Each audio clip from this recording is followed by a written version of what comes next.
शनिवार आणि रविवारी राज्यात तसंच देशाच्या वेगवेगळ्या भागात अवकाळी पावसानं शेतीचं मोठं नुकसान झालंय। सध्या राज्यात रब्बी पिकांची काढणी सुरू असून शेतकऱ्यांना हवामानाची योग्य माहिती देणं अतिशय गरजेचं आहे। येणाऱ्या आठवड्यात राज्यातलं हवामान कसं राहील याची सविस्तर माहिती जाणून घेऊयात। ज्येष्ठ हवामान तज्ज्ञ आणि कृषी विभागाचे हवामान सल्लागार डॉक्टर रामचंद्र साबळे यांच्याकडनं। सर, स्वागत आहे तुमचं कार्यक्रमात। तुमचं या आठवड्यातलं हवामान कसं राहील, काय अधिक माहिती द्याल याबद्दल? महाराष्ट्रामध्ये विशेषतः पूर्व विदर्भामध्ये चंद्रपूर, गडचिरोली, त्याचबरोबर भंडारा आणि गोंदिया या जिल्ह्यामध्ये पुन्हा पावसाची शक्यता आहे। ती 8, 9 आणि 10 मार्च या दरम्यान पावसाची शक्यता आहे।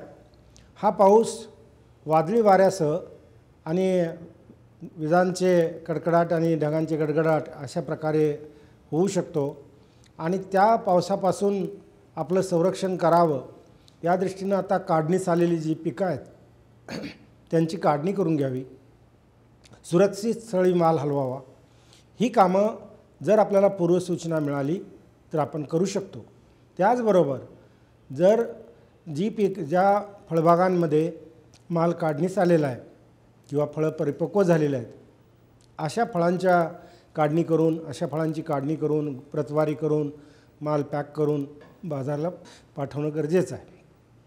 अशा प्रकारे जर आपण काळजी घेतली तर फळपिकांच्या बाबतीत आणि तृणधान्यांच्या बाबतीत काळजी घेणं हे शक्य आहे।